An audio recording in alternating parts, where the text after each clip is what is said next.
الحمدللہ رب العالمین والصلاة والسلام علی سیدنا الانبیاء والمرسلین اما بعد فاعوذ باللہ من الشیطان الرجیم بسم اللہ الرحمن الرحیم الصلاة والسلام علیک یا رسول اللہ وعلی آلک واصحابک یا حبیب اللہ الصلاة والسلام علیک یا نبی اللہ وعلی آلک واصحابک یا نور اللہ۔ السلام علیکم ورحمۃ اللہ وبرکاتہ۔ مدنی چینل کے ناظرین مرحبا، سلسلے میں آمد مرحبا۔ جیسا کہ پہلے آپ کی خدمت میں عرض کیا تھا کہ لاسٹ سلسلے میں کہ جو کمنگ ایپیسوڈ ہوگی، آنے والا جو سلسلہ ہوگا یعنی کہ موجودہ آج کا، اس کو بھی انشاءاللہ ہم آٹو موبائلز کے حوالے سے اس کو کنڈکٹ کریں گے، اسی پر سلسلہ کریں گے۔ چلیں، وعدہ وفا ہونے کا، بات پوری ہونے کا موقع آ گیا ہے، تو خصوصاً جو کار کی ٹریڈنگ سے ریلیٹڈ اسلامی بھائی ہیں، اس شعبے سے وابستہ ہیں، ان کو خوش آمدید، اور دیگر جو لوگ ہیں جو ہمارے مدنی چینل کے ناظرین ہیں جو ہمارے سلسلے میں ساتھ شامل ہوں گے، اسٹوڈنٹس ہوں گے، وہ لوگ ہوں گے جو فیوچر میں ٹریڈنگ کرنا چاہتے ہیں، اس بزنس کو، اس پروفیشن کو اپنانا چاہتے ہیں، یا وہ لوگ جو ذہن رکھتے ہیں کہ گاڑی خریدنی ہے اور شریعت کے مطابق ہی خریدنی ہے۔ اللہ تعالیٰ ان کو ان اچھی نیتوں پر اجر عطا فرمائے، ہمیں بھی اچھی اچھی نیتیں کرنے کی توفیق عطا فرمائے۔ ان سب کو سلسلے میں آمد مرحبا۔ اور الحمدللہ جیسا کہ آپ کو پتہ ہے کہ اچھی اچھی نیتوں کے ساتھ، امت کی خیر خواہی کی نیت کے ساتھ آپ کی جو شرعی الجھنیں ہوتی ہیں کسی بھی اسپیشلی ٹریڈ یا کامرس کے شعبے کے ساتھ سے ریلیٹڈ، اس سے کنسرننگ، اس میں ہم آپ کی ان الجھنوں کا حل پیش کرنے کی کوششیں کیا کرتے ہیں، اور یہ ان کے لیے جو نئے ویورز شامل ہوئے ہیں ہمارے ساتھ۔ تو آج کا جو سلسلہ ہے وہ کار مارکیٹ، آٹو موبائلز کے حوالے سے ہم نے کرنے کا ذہن ہے ہمارا، اور لاسٹ جو سلسلہ تھا وہ بھی الحمدللہ اس پر کیا تھا۔ درود شریف کی فضیلت میں عرض کرتا ہوں، پھر انشاءاللہ سلسلے کو آپ کے تعاون سے آگے بڑھائیں گے۔ سرکار مدینہ صلی اللہ علیہ وآلہ وسلم نے ارشاد فرمایا، تم اپنی مجلسوں کو مجھ پر درود پاک پڑھ کر آراستہ کرو، کیونکہ تمہارا یہ درود پاک پڑھنا تمہارے لیے بروز قیامت نور ہوگا۔ صلو علی الحبیب صلی اللہ تعالی علی محمد وعلی آلہ وصحبہ وبارک وسلم۔ آئیے سلسلے کو آگے بڑھاتے ہیں۔ حضور مفتی صاحب ماشاءاللہ سلسلے میں آپ نے کرم فرمایا، مرحبا۔ اگر آپ اجازت ہو تو ہم سوالات کی طرف، ماشاءاللہ جزاک اللہ خیرن۔ پہلے میرا خیال ہے ہم چلیں ویڈیو کویشچنز کی طرف، اور جو ہماری مجلس کے اسلامی بھائی کار مارکیٹس کے اندر گئے، شو رومز میں گئے، آپ لوگوں سے اور خصوصاً اس شعبے سے تعلق رکھنے والے اسلامی بھائیوں سے انہوں نے جو کویشچنز، جو کوئریز ان کی کلیکٹ کی ہیں، آئیے مدنی چینل کے ذریعے میں آپ کی بارگاہ میں پیش کرنے کی سعادت حاصل کرتا ہوں۔ کار مارکیٹ چلتے ہیں۔ میرا سوال یہ ہے کہ ہماری مارکیٹ میں اکثر یہ ہوتا ہے کہ کسی بندے نے کوئی گاڑی اگر 7 لاکھ روپے کی خریدی ہے اور اس کا کوئی جان پہچان والا آ جاتا ہے کہ یہ کتنے میں دے دو گے، تو وہ اس کو بولتے ہیں کہ جی یہ 7,10,000 سے اوپر جتنا بھی ہو پروفٹ مجھے دلا دیں۔ تو اس طریقے سے، حالانکہ 7,10,000 کی اسے نہیں پڑی ہے، لیکن وہ اس طرح کا بول کے، تو کیا یہ جو انہوں نے جو رقم بتائی ہے اس کے بعد کیا یہ جائز ہے ان کا اس طرح کا نفع لینا؟ جی مفتی صاحب، 7 لاکھ کی پرچیز کی اور اس کو بتائی سامنے والے کو کہ یہ کہا کہ 7,10,000 سے اوپر جتنا مجھے بھی اس کو پروفٹ میں آپ بیچ دیں، یا جو بھی ترکیب انہوں نے، کیا کہیں گے آپ؟ الحمدللہ رب العالمین والصلاة والسلام علی سید الانبیاء والمرسلین، اما بعد فاعوذ باللہ من الشیطان الرجیم، بسم اللہ الرحمن الرحیم۔ دیکھیے، انہوں نے یہ نہیں کہا کہ مجھے 7,10,000 کی پڑی ہے، پوچھنے والے نے یہ لفظ استعمال نہیں کیا۔ البتہ یہاں 2 صورتیں ہو سکتی ہیں جی، کہ یا تو وہ سامنے والے کو یہ کہے کہ جناب میں نے 7,10,000 میں خریدی ہے، اچھا، اس پر جو چاہے مجھے نفع رکھ کے یہ چیز خرید لو۔ اب خریدی 7 لاکھ روپے میں، ٹھیک، اور ظاہر یہ کیا کہ 7,10,000 میں خریدی ہے، ٹھیک ہے، یہ تو جھوٹ ہے۔ اوکے، اور وہ سودا جس میں قیمت بتا کر مال بیچا جائے کہ میں نے اتنے کی خریدی ہے اور آپ کو اتنے کی دے رہا ہوں، یہ فقہ اسلامی کی اصطلاح میں بے مرابحہ کہلاتی ہے۔ اچھا، اور اس خرید و فروخت کا دوسرا نام ہے بیع الامانہ، بیع الامانہ، امانت والی خرید و فروخت۔ اچھا، یعنی عام ڈیلنگ کے اندر قیمت بتائی نہیں جاتی، کہ میں نے اتنی کی خریدی ہے. ٹھیک ہے. جہاں قیمت بتائی جاتی ہے وہاں پر ایک اعتماد میں لینا مقصود ہوتا ہے، تو وہاں دیانت کے جو تقاضے ہیں وہ بہت زیادہ بڑھ جاتے ہیں، اور اب قیمت کے اندر کسی قسم کا جو ہے وہ جھوٹ روزے کو حرام کرنے کا باعث بن جائے گا. اچھا. اللہ اللہ. تو اس سوال سے ہٹ کر جنرلی کبھی بھی کوئی بھی یہ نہ کہے کہ میں نے اتنے کی خریدی ہے، جتنے کی خریدی ہے اتنی کی بتائے تو ٹھیک ہے. ٹھیک ہے. ورنہ اگر خریدی کم کی ہے اور بتائے زیادہ کی ہے تو پھر مسائل ہوں گے. اور دوسری بات یہ ہے کہ اگر تو بارگیننگ کی حد تک یہ سوال ہے کہ جناب آپ جتنے چاہو اس کی قیمت لگا دو، یہ تو ٹھیک ہے، لیکن کوئی بھی سودا ایسا نہیں ہونا چاہیے کہ فریقین قیمت کا تعین کیے بغیر جدا ہو جائیں. اوکے. یعنی کہ یہ 7-10 کی خریدی ہے مثلاً، آپ جتنی چاہے دے دینا اور وہ گاڑی لے کے چلا جائے، بعد میں آ کے 5,000 اوپر دے دے. ان کی توقع تھی کہ جناب یہ مجھے 15,000 روپے اوپر دیں گے. ٹھیک ہے. اب دلوں میں بات آئے گی، ہو سکتا ہے وہ بات باہر بھی آ جائے، تنازعات ہوں، تو قیمت کے اندر کنفیوژن نہیں ہونا چاہیے. شرعی تقاضا یہ ہے کہ آپ جو چیز خرید رہے ہیں، جو بیچ رہے ہیں، بارگیننگ کریں، آپ کا حق ہے، لیکن قیمت کا تعین کرنے کے بعد سودے کو ڈن کریں. یہ دو اہم باتیں تھیں اس سوال کے حوالے سے میں نے عرض کرتی ہوں. یعنی ایگریڈ پرائس جو ہے، پرائس کو ایگری ہو جانا، راضی ہو جانا دونوں فریقین کا، یہ ضروری ہے. ایگری ہونا اور فکس ہونا. ٹھیک ہے. اس پرائز کی اماؤنٹ کیا ہے. اوکے. یہ ضروری ہے. اچھا اگر یہ تھوڑے سے اگر ہم سوال کو کے الفاظوں کو ماڈیفائی کریں، دیکھیں کتنی انٹرسٹنگ بات ہے. انہوں نے یہ کہا کہ 10,000 کی مطلب 7-10 کی، 7-10 سے اتنا اوپر آپ مجھے دے دیں. اگر یہ کہتے کہ 7-10 کی مجھے ملی، جھوٹ ہو جاتا، تو پھر یہ روزے حرام ہونے کا سبب بن سکتا تھا. جی ہاں بالکل. اچھا. دیکھیں اب ایک یعنی چند الفاظوں نے کہاں سے کہاں پہنچا دیا. اصل میں بسا اوقات بات الفاظوں کی نہیں ہوتی، بات مقاصد کی ہوتی ہے. اچھا. انما الامور بمقاصدها. ٹھیک ہے. اور فقہ اسلامی میں یہ قواعد موجود ہیں کہ الفاظ بسا اوقات ثانوی حیثیت اختیار کر جاتے ہیں. اصل چیز ہوتی ہے مقصد. اگر یہ الفاظ بولنے سے بھی کسی کا مقصد یہ ہو کہ مجھے اتنے کی پڑی ہے اور حالانکہ اتنے کی پڑی نہ ہو. ایک آدمی ہے وہ جب بھی کوئی گاہک آئے کہتا جی وہ تو 7-10 کی ہے اور جتنے کی آپ چاہے لے لو اب آپ. ٹھیک ہے. اس کا مقصد یہ ہے کہ 7-10 کی میں نے خریدی ہے. تو الفاظ اگرچہ کہ خریدنے کا استعمال نہیں کر رہا لیکن مقصود وہی ہے، اور وہ مقصود حقیقت کے خلاف ہے، تو اب بھی جو ہے وہ غیر شرعی معاملہ ہو جائے گا. ٹھیک. یعنی نیتوں پر دار مدار. جی. جزاک اللہ خیرن. الحمدللہ مدنی چینل کے ناظرین بھی ہمارے ساتھ شامل ہو گئے، تو میں چاہتا ہوں کہ اگر اس طرف بھی چلیں، کار مارکیٹ تو جا ہی رہے ہیں، مدنی چینل کے ناظرین کی طرف بھی چلیں. جی سنائیے گا ذرا ہمارے مدنی چینل کے ناظرین کی کیا تجسس ہے، کیا ذہن میں سوال جاگا ہے. صلو علی الحبیب صلی اللہ علیہ محمد وعلیکم السلام ورحمۃ اللہ. ملتان سے محمد شعیب سنگر بول رہا ہوں. میں کیا زکوٰۃ غیر مسلم کو بھی دے سکتا ہوں، کہ جائز ہے یا نہ جائز ہے؟ جی تھوڑا سا ریلیٹڈ کوشچن ہے، بات نکل گئی ہے تو چلیں اس کو اب تھوڑا بڑھا ہی دیتے ہیں. الحمدللہ نیت تو ہے آنے والے دنوں میں انشاءاللہ رمضان سے پہلے خاص طور پر زکوٰۃ کا بھی انشاءاللہ تعالی عز و جل سلسلہ کریں گے. اور میرا خیال ہے کہ رمضان کا لفظ میں نے استعمال کیا، زکوٰۃ کا لفظ استعمال کیا، آپ کو اس کی امپورٹنس کا اور اس کے موقع محل کا اندازہ ہو گیا ہوگا کہ کیوں ہم یہ سلسلہ کرنا چاہ رہے ہیں. اس کی ظاہر ہے کہ رمضان میں جو زکوٰۃ کی بہاریں ہوتی ہیں الحمدللہ، تو امت کی خیر خواہی کو پیش نظر رکھتے ہوئے انشاءاللہ تعالی عز و جل رمضان شریف سے پہلے اللہ کرے گا، اللہ نے چاہا تو انشاءاللہ تعالی زکوٰۃ پر سلسلہ کریں گے. ہاں اگر آپ چاہیں، اگر آپ کو واقعی کوئی ایسی الجھن ہے جو کسی ٹریڈ سے، کامرس سے، زکوٰۃ سے کسی اس طرح سے ریلیٹڈ فیلڈ سے آپ کا کوئی کوشچن ہے، کوئی کوئری ہے، تو آپ سلسلے میں بلا تکلف شامل کر سکتے ہیں انشاءاللہ تعالی.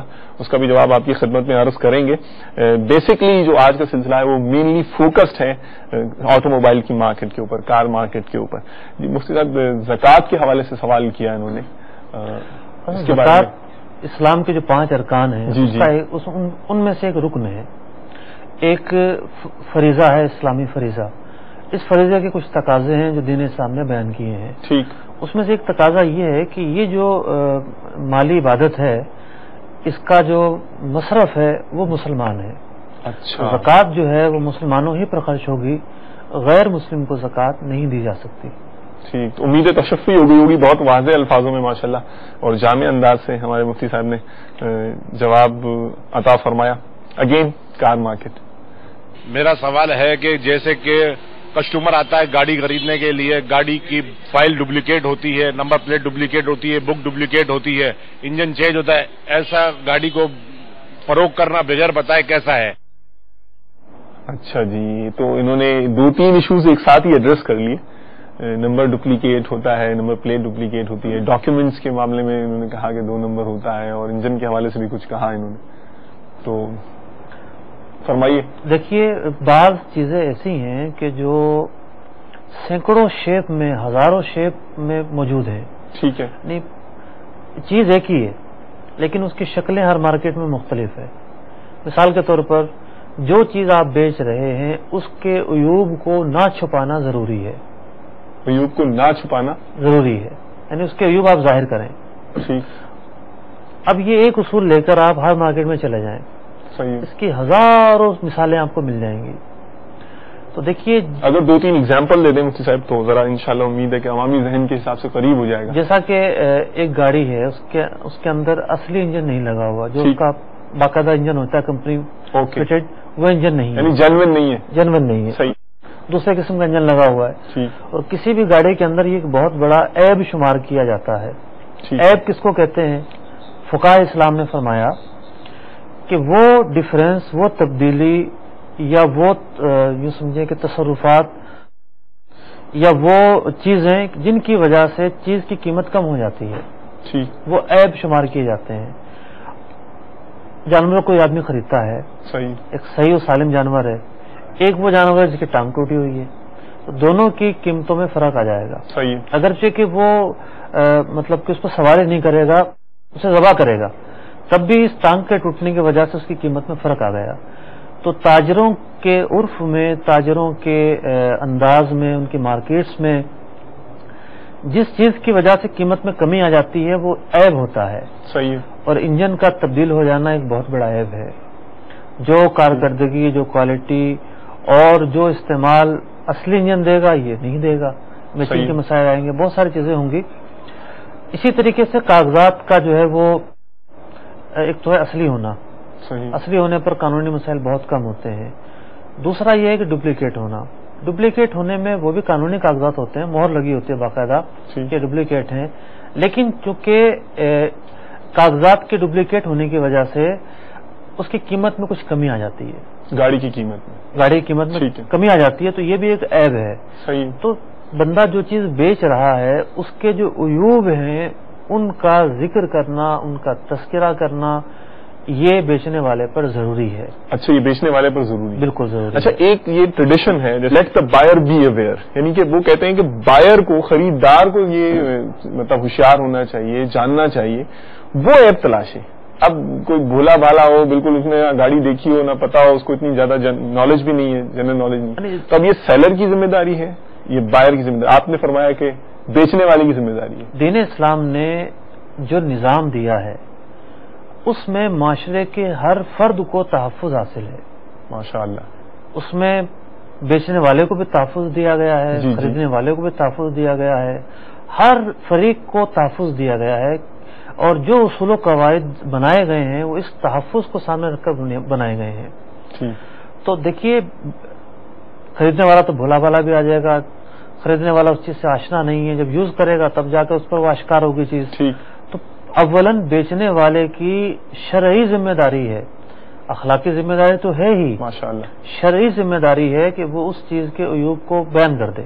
ماشاءاللہ. اچھا, یہاں ایک سوال اٹھتا ہے ذہن میں کہ جناب اس طرح عیوب بیان کرنا شروع کیے تو لوگ آئیں گے نہیں ہمارے پاس. ٹھیک ہے, ہاں, یہ بھی زیادہ آئیں گے. اگر آپ کا اعتماد برقرار ہو گیا, آج جتنے بھی فرمز ہیں آپ دیکھ لیجئے کہ مارکیٹ کے اندر ہر شعبے میں آپ کو ڈمی چیزیں مل جائیں گی, لیکن اسی شعبے کے اندر ایک وہ چیز بھی مل جائے گی جو بہت مہنگی ہے اور لوگ خریدتے ہیں کہ جناب اس کمپنی کی چیزیں خراب نہیں ہوتی. اعتماد ہوتا ہے, زیادہ پیسے لگا کر بھی خریدتے ہیں لوگ. تو جو شخص عیوب بتا کر بیچے گا 4 دن کے بعد, 4 مہینوں کے بعد اس کا ایک اعتماد مارکیٹ میں پیدا ہو جائے گا, لوگ اس کے پاس جھک تر جھک آئیں گے. دوسری بات یہ ہے کہ ایک طریقہ اور ہوتا ہے کہ آپ اس چیز کے اندر پائے جانے والے تمام عیوب سے براعت ظاہر کر دیں. اچھا، یہ کریٹیکل بات لگ رہی ہے، اس کو ذرا مفتی صاحب تھوڑا سا ایکسپلین کریں. برات کا مطلب یعنی یوں کہ یہ چیز ہے جناب، آپ کسی میکینک کو لے آئیں، اوکے، کسی سمجھدار بندے کو لے آئیں، یہ کاغذات میں آپ کے سامنے رکھ دیتا ہوں، جی، انجن آپ کے سامنے ہے، آپ خود چیک کر لیں اس کے اندر کوئی ٹوٹ پھوٹ، کوئی ایسی تبدیلی جس کی بعد میں شکایت ہو سکتی ہو، اس کا میں ذمہ دار نہیں ہوں. آپ اپنا اعتماد کر کے لینا چاہے تو لے لیں، ورنہ میں ذمہ دار نہیں. اچھا اچھا، ماشاء اب اگر کسی دکاندار نے یہ بات بول دی تو پھر گاہک واقعی اس کی بڑی گہری نگاہ سے جانچ کرے گا. صحیح ہے. لیکن اگر دکاندار جیسا کہ عام طور پر ہوتا ہے، ٹھیک ہے، مرچ مسائل لگائے جاتے ہیں جناب، صحیح ہے، اور جناب وہ اتنے اوصاف اس کے بیان کر دیے جاتے ہیں کہ گاہک سوچتا ہے کہ میں آج ہی لے جاؤں اور گھر والوں کو خوش کر دوں جا کر. ٹھیک ہے، صحیح. تو ایسے میں وہ بالکل سوچتا ہی نہیں ہے، اسی پر اعتماد کرتا ہے. تو جب اس پر اعتماد کرنے کی باری آتی ہے تو پھر یہ تقاضا ہے شریعت کا کہ یہ جھوٹ نہ بولے، جو عیوب ہیں اس کو ظاہر کرے. اب یہاں برات تو ہوگی نہیں. ٹھیک، جزاک اللہ خیرن. اتنے پیارے انداز سے آپ نے ایشو ایڈریس کیا اور اس کا حل بھی، سولوشن بھی ہمیں عطا فرمایا. کار مارکیٹ، جی صلو علی حبیب صلی اللہ علیہ محمد. میں یہ سوال کرنا چاہ رہا تھا مفتی صاحب سے کہ ہم کسی کو گاڑی بیچتے ہیں تو ہم کمیشن لیتے ہیں، تو دونوں طرف سے کمیشن لینا جائز ہے؟ اوکے، دونوں طرف کے کمیشن. میرا کیونکہ آڈیو کالز بھی ہیں ہمارے ساتھ، میرے خیال ہے کہ 2-3 کا بنچ اکٹھا کر لیں، پھر انشاءاللہ آپ کی بارگاہ میں حاضر ہو جاؤں. کچھ آڈیو کالز بھی ہمیں دے دیجیے. محمد عامر شہزاد تاریخ کر رہا ہوں کبیر والا سے، پنجاب سے. جی، میرا سوال یہ ہے کہ یہ جو لوگ اشیاء بیچتے ہیں تو بیچنے کے بعد جب وہ کسٹمر کے ساتھ بحث مباحثہ کرتے ہیں، بارگیننگ کرتے ہیں کہ ہمیں تو 2 روپے بچ رہے ہیں، ہمیں تو 1 روپے بچ رہا ہے اتنا مال بیچنے کے بعد، حالانکہ انہیں زیادہ بچ رہے ہوتے ہیں، اس کے بارے میں کیا احکامات ہیں شریعت کے اندر؟ چھابر حسین بات کر رہا ہوں لاہور سے. جی، اور میرا کوشچن یہ ہے کہ یہ جو ہم بینک سے گاڑی لیز کرواتے ہیں اس کا ہماری شرع کیا بتاتی ہے کہ وہ جائز ہے یا نہیں جائز؟ اور دوسرا میں یہ کہتا ہوں کہ یہ جو ہم بینکر حضرات لوگ ہوتے ہیں اپنے لیے گاڑیوں کا لون لے لیتے ہیں، گھر کے لیے لون لے لیتے ہیں بینک سے ایک فکس ریٹ کے اوپر، اس کا جو ہے ہمارا احکام شریعت کیا ہے؟ یہ مہربانی فرما کر مجھے بتا دیجیے. سائیں داد لگاری ہے، میں ٹنڈو الایاب سے بول رہا ہوں، اور میرا سوال یہ ہے کہ جو بینک سے کار لیز پہ لی جاتی ہے اس کے شرعی احکامات کیا ہیں؟ اچھا، بینک سے جو کار لیز پہ لی جاتی ہے، غالباً ایک بینکر بھی تھے اس میں جو شاید ہمارا سلسلہ دیکھ رہے ہوں گے، اور ان کے الفاظ سے مجھے ایسا محسوس ہو رہا تھا کہ وہ بینکر ہیں. خیر، پہلے ویڈیو سوال کی طرف مفتی صاحب ذرا شفقت فرمائیں، جو ہمارے اسلام بھائی کا تو کوئری تھی، اس کا آنسر ذرا دیجیے گا. اصل میں بروکری خدمات اور سروسز کا ایک نام ہے. ٹھیک، کہ ایک آدمی جو ہے کسی کے لیے کام کر کے معاوضے کا مستحق ہوتا ہے. تو اب بروکری کے لیے ضروری ہے کہ کوئی آدمی جب کسی کے لیے کام کرے تو دوڑ دھوپ کرے، محنت کرے، وقت صرف کرے یا اخراجات صرف کرے. ٹھیک، مثلا موبائل فون پر رابطے کرنا، آفس کھول کر بیٹھنا، کرایہ پے کرنا. اوکے. تو اب پہلی بات تو ہے یک طرفہ بروکری، یعنی کسی ایک پارٹی سے لینا. اس میں تو کوئی شک نہیں ہے کہ جب کسی آدمی کے کہنے پر کام کرے گا، اس کام کے پورا ہونے پر وہ اجرت کا مستحق ہوگا. لیکن جہاں تک بات ہے 2 طرفہ کمیشن لینا، 2 طرفہ بروکری لینا، دیکھیے بعض صورتوں کے اندر تو 2 طرفہ کی گنجائش نہیں ہوگی. اچھا، مثال کے طور پر ایک جو ہے وہ شخص ہے، گاڑی بیچنے آیا، جی، تو اس نے اپنا نام لکھوا دیا، بتا دیا کہ جناب کوئی گاہک آئے تو مجھے بتا دیجیے گا. اب جو ہے وہ گاہک پاس ہی بیٹھا ہوا تھا، اس نے کہا میں خرید لیتا ہوں. ٹھیک، تو اب نہ تو اس کی کوشش ہوئی، نہ دوڑ دھوپ ہوئی، نہ کچھ اور ہوئی، یہ سارے تقاضے نہیں پائے گئے.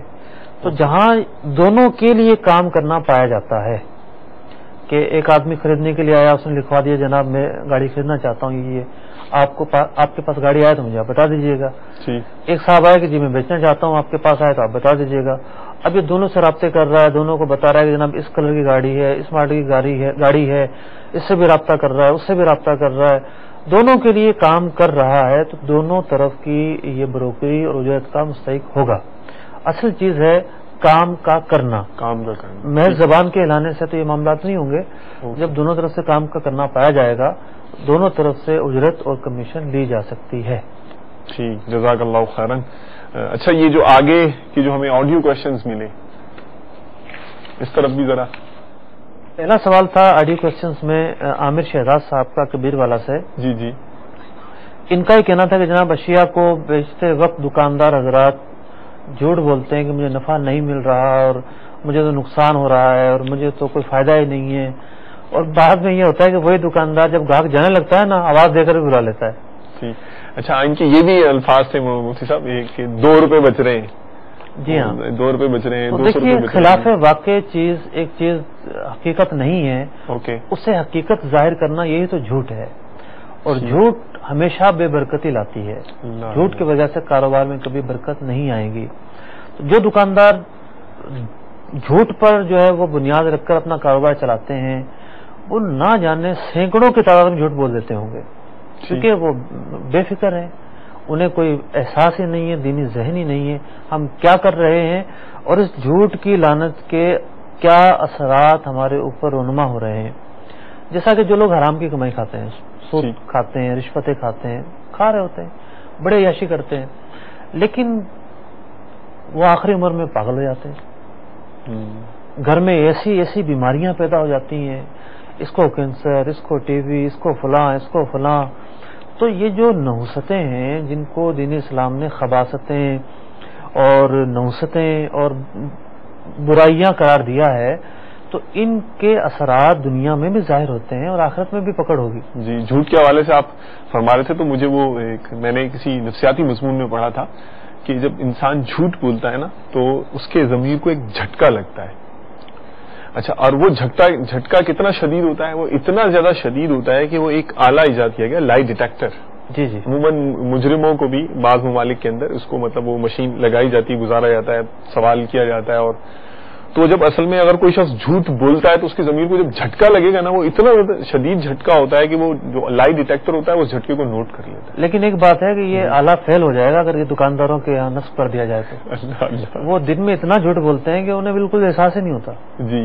مجرم تو ایک بہت بڑا جس نے یہ بھی ہے اور وہ ایک مخصوص ماحول میں بیٹھ کر کام کر رہا ہے، لیکن کسی دکاندار کو آپ پہنا دیں، وہ دکاندار جس کی جھوٹ بولنے کی عادت ہے، تو شاید وہ آلہ فیل ہو جائے. آپ نے ماشاءاللہ یہ توجہ دلا دی، مجھے آگے اگلا حصہ بھی یاد آ گیا مضمون کا. اس میں یہ تھا کہ وہ بعض لوگ اتنا جھوٹ بولتے ہیں کہ ان کا جسم جس جھٹکے سہ کے عادی ہو جاتا ہے، وہ جیسے ایک نشے کی ایڈکشن ہو جاتی ہے، بندے کو اتنا محسوس نہیں ہوتا. اچھا، دوسرا سوال صابر حسین صاحب کا تھا. جی جی. غالباً لاہور سے، اور یہی سوال جو ہے وہ ٹنڈو الیاس سے ہمارے لغاری صاحب نے کیا. ٹھیک.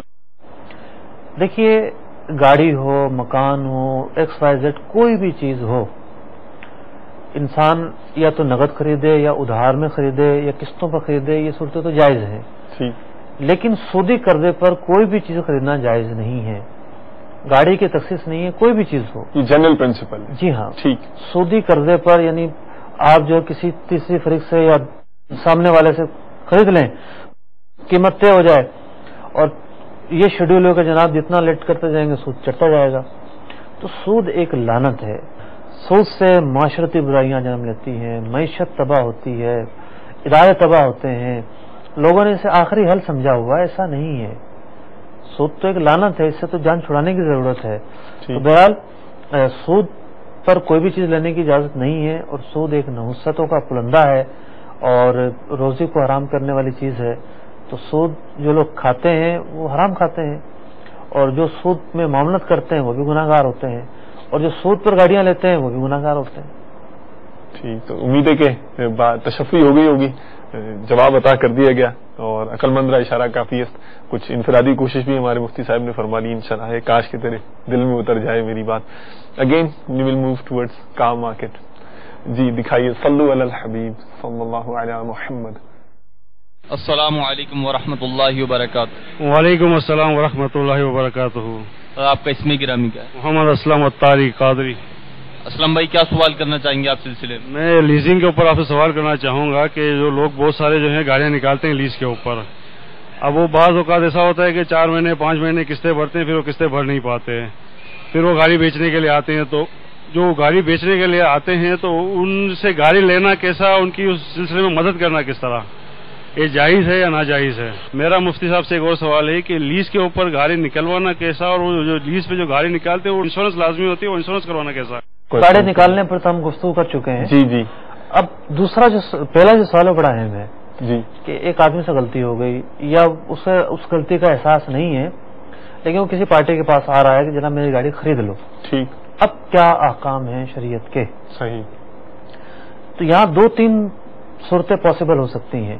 جی جی. مثال کے طور پر گاڑی تھی 10 لاکھ روپے کی، 4 لاکھ روپے اس نے ادا کر دیے، 6 لاکھ روپے بما سود اسے واپس دینا ہے. ٹھیک ہے. اب یہ زید کے پاس آیا کہ جناب یہ گاڑی ہے، میں 4 لاکھ ادا کر چکا ہوں، ٹوٹل پرائز مل کر 10 لاکھ بنتی تھی، لیکن اس وقت اس کی ویلیو 8 لاکھ روپے ہے. صحیح.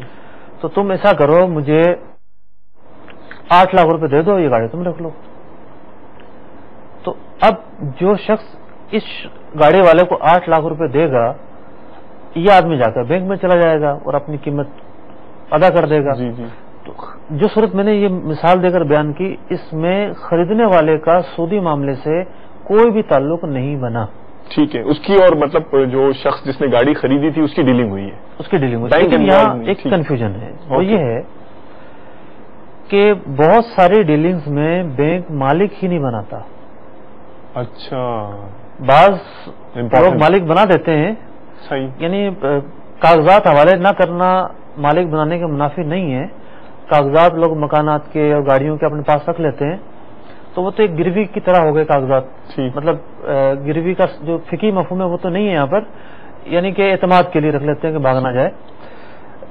یہ چیز نہیں ہے. اصل تھیوری یہ ہے کہ وہ مالکانہ حقوق دیتے ہیں یا نہیں دیتے. مطلب ٹائٹل ٹرانسفر ہوا یا نہیں ہوا، اونرشپ ٹرانسفر ہوئی یا نہیں. اگر مالکانہ حقوق اس کو حاصل ہیں تو یہ جو میں نے مثال دی ہے اس میں وہ گاڑی خرید سکتا ہے، کہ وہ تو گاڑی جو بیچنے آیا ہے شخص، اس کی پیمنٹ ادا کر رہا ہے. اب یہاں ایک سوال ذہن میں ہوتا ہے جی جی کہ اس نے تو سود پر خریدی تھی، ٹھیک، اس گاڑی کا استعمال اور یہ ساری چیزیں کس طرح؟ دیکھیے گاڑی خریدی گئی، اس کی قیمت کا تعین ہو گیا. ٹھیک.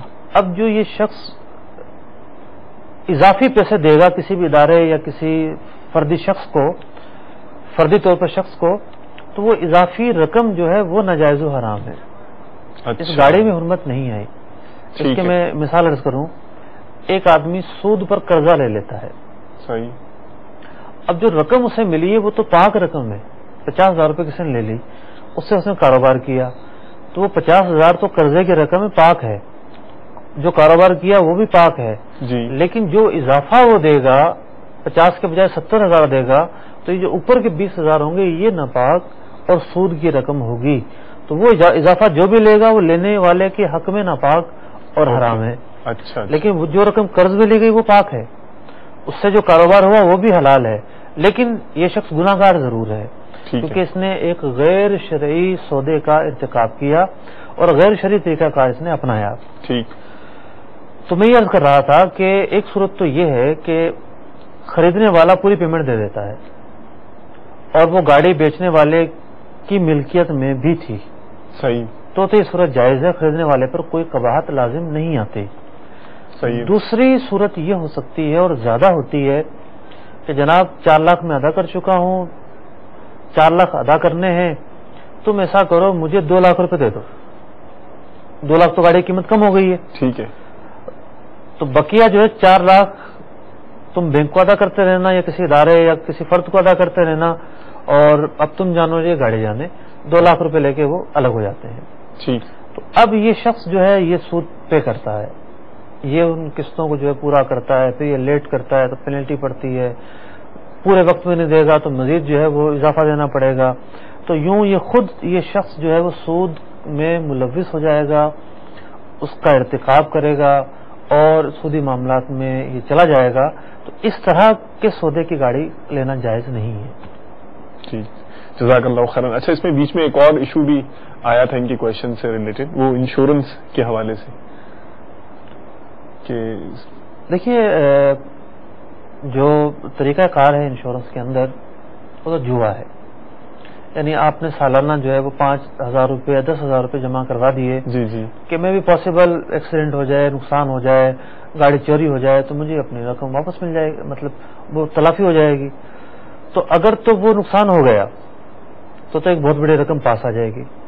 اگر وہ نقصان نہیں ہوا تو جو آپ نے 10,000 5,000 20,000 روپے جمع کروائے تھے وہ آپ کی رقم گئی. ٹھیک ہے. تو یہی جوا ہے کہ آپ ایک رقم کو داؤ پر لگاتے ہیں کہ یا تو آپ کسی کا مال لے لیں گے یا آپ کا مال چلا جائے گا. اس کو تو اسلام الاؤ نہیں کرتا. قرآن مجید فرقان حمید نے جوئے کے خلاف جو ہے وہ آیات بڑے واضح انداز میں بیان فرمائی ہے اور جوئے کو ناپاک قرار دیا ہے. عقل مند رہا اشارہ کافی ہے. چلیں نیکسٹ کال کی طرف چلتے ہیں. دیجیے جی مدنی چینل کے ناظرین کی الجھن کیا ہے اور ہمارے اسلامی بھائی سلجھن انشاءاللہ پرووائڈ کریں گے. صلو علی الحبیب صلی اللہ علیہ محمد وعلی آلہ وصحبہ وبارک وسلم. السلام علیکم ورحمۃ اللہ. وعلیکم السلام ورحمۃ اللہ وبرکاتہ. حامد رضا اتاری مرکز سے کر رہا ہوں. حضور میرا سوال یہ ہے کہ اگر گاڑی خریدنے کے بعد جو ورکر وہاں پہ کام کر رہے ہوتے ہیں یا ملازم پیشہ لوگ ہیں وہ مبارک کی مٹھائی مانگتے ہیں تو ان کو اس مٹھائی کے پیسے دینا یا اس کو نقدی کی صورت میں یا کسی کوئی چیز دے دینا یہ شرعی طور پہ جائز ہے یا ناجائز، اس کے بارے میں مجھے ضرور ارشاد فرما دیں. محمد ارشد اتاری کوٹ سلطان ضلع لیہ سے عرض کر رہا ہوں. میری مفتی صاحب کی بارگاہ میں عرض ہے، ایک شخص گاڑیوں کا سودا کرواتا ہے یعنی بروکر ہے اور ایک گاہک اس کے پاس آتا ہے، کہتا ہے کہ بھائی جان مجھے گاڑی دلوا دیجیے. بروکر مختلف گاڑی مالکان کے پاس جا کر اس کو گاڑیاں چیک کرواتا ہے. گاہک کو گاڑی پسند آنے پر بروکر گاڑی مالک سے کہتا ہے کہ بھائی جان سودا کروانے کے مثال کے طور پر 5,000 لوں گا، جبکہ مالک مان بھی جاتا ہے، جبکہ گاہک کو اس کمیشن کے لین دین کی معلومات نہیں. بروکر کا گاہک کوئی کی معلومات میں دیے بغیر مالک سے کمیشن لینا کیسا؟ برائے مہربانی جواب عطا فرما دیجیے انشاءاللہ تعالیٰ. اچھا پہلے وہ مٹھائی والا سوال پتہ نہیں میٹھا ہوگا یا کڑوا ثابت ہوگا، دیکھتے ہیں ابھی کیا جواب دیتے ہیں ہمارے اسلامی بھائی. ہم نے موٹر سائیکل مارکیٹس کا جو سلسلہ کیا تھا جی اس میں اس پر گفتگو کی تھی. ٹھیک. دیکھیے دو باتیں یہاں پر. ایک تو یہ ہے کہ مثال کے طور پر 5 لاکھ روپے گاڑی خرید لی کسی نے، 5 لاکھ روپے ادا بھی کر دیے دکاندار کو. صحیح. اب دکاندار کہتا ہے جی 500 روپے آپ کو اور دینے پڑیں گے. دکاندار کہہ رہا ہے. جی ہاں. وہ کس چیز کے؟ وہ جی ہمارے جو ملازمین ہیں ان کی مٹھائی کے ہوتے ہیں. یہ چیز غلط ہے. اچھا. اگر آپ کو 5,05,000 ہی لینے تھے تو آپ گاڑی 5,05,000 میں بھیج دیتے. صحیح. نفع آپ نے کمایا، آپ اپنے ملازمین میں تقسیم کریں. ٹھیک. اصولی اخلاقی اور عقلی بات تو یہ ہے. صحیح ہے. اب دوسری بات یہ ہے کہ ایک یہ پوشیدہ چارجز ہوتے ہیں ایک طرح کے. اوکے. Hidden charges. ٹھیک. جی ہاں کہ جناب سودا ہو رہا ہے تو ہو رہا ہے، ایک اور چارجز اس پر ڈال دیے. یہ بھی مطلب کہ نہ عقل تسلیم کرتی ہے نہ شریعت اس کو الاؤ کرتی ہے. یہ بھی نہیں ہونا چاہیے. ہاں یہ ہے کہ جب گاڑی بک جائے، بکنے کے بعد دکاندار اگر یہ کہے، کیونکہ اپنی ذات کے لیے سوال تو نہیں کر سکتے، جی دوسروں کے لیے کہا جا سکتا ہے. ٹھیک. کہ جی ہمارے ملازم ہیں، یہ عام طور پر جو ہے لوگ جب خریدتے ہیں گاڑی تو خوشی میں ان کو کچھ نہ کچھ دے جاتے ہیں. اگر آپ بھی دینا چاہیں تو آپ کی مرضی ہے. تو وہ اگر دینا چاہے تو اس کی مرضی وہ دے دے، اسے فورس نہ کیا جائے، اس پر جبر نہ کیا جائے، نہ دینے پر کوئی تان نہ کیا جائے، خوشی سے دے تو اس کی مرضی ہے. اپنے لیے سوال نہ کریں، ان کے لیے اگر کوئی سوال کرتا ہے تو ٹھیک ہے، ورنہ اس کی اجازت نہیں ہے. اوکے. جزاک اللہ خیرن. اچھا وہ گاڑی مالک سے بائر کو پتا نہیں ہے، گاڑی کے مالک سے 5,000 کی بروکری جو یا کمیشن کی جو ہے اس نے لیکن بات وہیں جا کر آ جاتی ہے کہ دو طرفہ کمیشن لینا کیسا. تو جو شخص 2 افراد کے لیے کام کرتا ہے وہ تو 2 طرفہ کمیشن لے سکتا ہے، اور جو 2 افراد کے لیے کام نہیں کر رہا تو اس کے لیے تو الاؤ نہیں ہے. مثال کے طور پر ایک شخص ہے، وہ گاہک اس کے پاس آیا اور آ کر وہ مطلب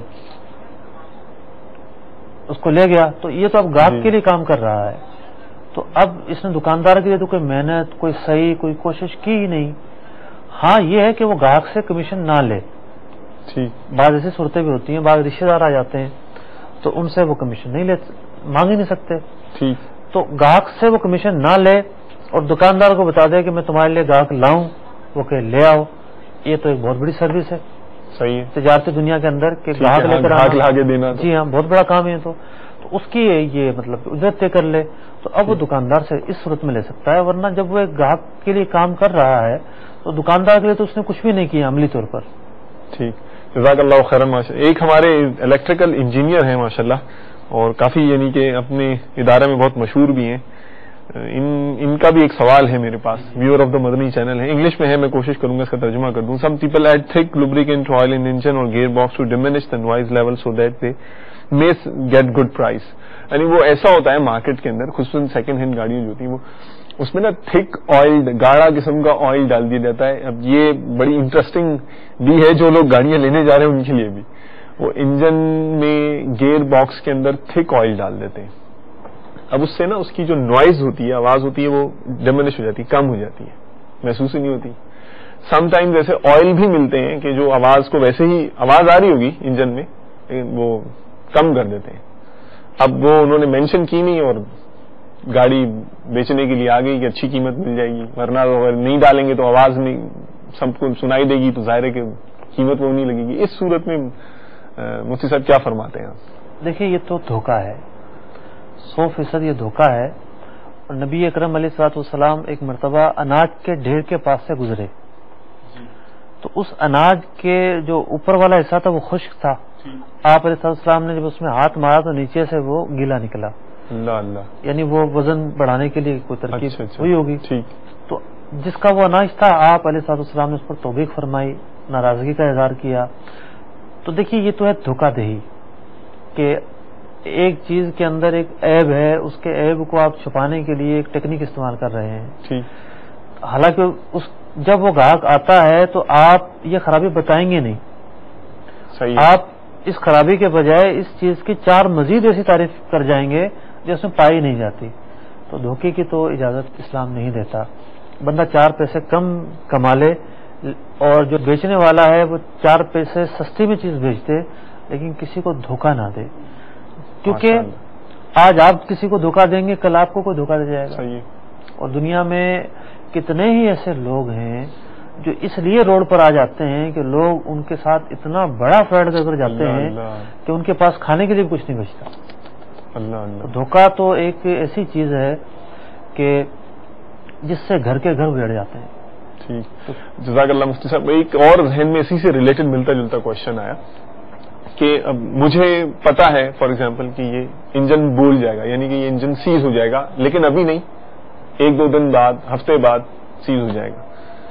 اب میں نے مطلب ترکیب سے گاڑی بیچ ڈالی, اب ابھی تو چلی جائے گی, 1 ہفتے بعد اس گاڑی کا انجن سیز ہو جانا ہے. تو اب اس صورت میں جو یہ اس طرح کی ٹریڈنگ ہو رہی ہے, اس طرح کا سلسلہ, دیکھیے وہی چیز ہے. اگر تو اس نے یہ کہہ دیا تھا جناب یہ گاڑی جیسے بھی ہے آپ کے سامنے ہے, آپ اپنے میکینک کو دکھا لیں, کسی کو بھی دکھا لیں, تو یہ بری ہو گیا, اس کا کوئی قصور نہیں ہے. اب جو چوائس کی ہے, جو سودا ڈن کیا ہے, اس نے اپنے اعتماد اور اپنے بھروسے پر ڈن کیا ہے, تو بیچنے والے کی ذمہ داری تو نہیں آتی, بھلے اگلے دن سیل ہو جائے گی.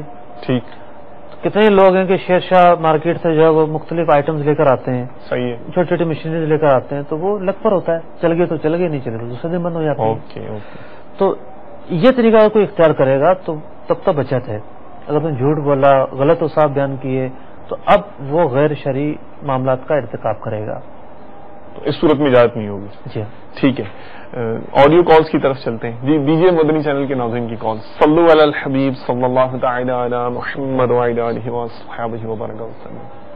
السلام علیکم ورحمۃ اللہ وبرکاتہ. السلام ورحمۃ اللہ وبرکاتہ. صلو علی الحبیب صلی اللہ تعالی علی محمد. میں فیروز احمد سعودی عرب سے بول رہا ہوں, میں ہندوستان سے تعلق رکھتا ہوں. میرا موضوع یہ ہے جناب کہ اگر میں کسی جگہ پہ سفر کر رہا ہوں اور سفر کے دوران کبھی کبھی ٹیکسی لینا پڑتا ہے, رکشہ لینا پڑتا ہے, آٹو لینا پڑتا ہے, تو کیا اس کا کرایہ پہلے سے متعین کر لیا جائے تب سفر کی جائے؟ اگر وہ ڈرائیور یعنی ٹیکسی ڈرائیور یا آٹو ڈرائیور یا رکشہ ڈرائیور وہ بولتا ہے کہ ٹھیک ہے وہاں پہنچنے کے بعد سے جو کچھ مرضی آئے آپ دے دیجیے گا, تو یہ کیسا رہے گا؟ صلی اللہ الحبیب صلی اللہ تعالی علی محمد. لاہور چنگی امر صدو جوید کالونی. یہ سوال یہ ہے کہ میں نے سر یہ پوچھنا تھا کہ وہ موٹر سائیکل لی تھی میں نے, تو وہ اس کی قسطیں نہیں دی جا رہی مجھ سے, تو وہ آگے سود مانگ رہے ہیں. ساتھ کہتے ہیں کہ وہ اتنے پیسے دے دیں گے, یہ ٹھیک ہے کہ نہیں ہے؟ سچی احمد بول رہا ہوں گھوٹکی سے. تو یہ میرا سوال ہے, یہ پیسے رکھے ہیں کچھ میرے پاس, تو اس کے لیے وہ پرائز بانڈ میں نے آیا, وہ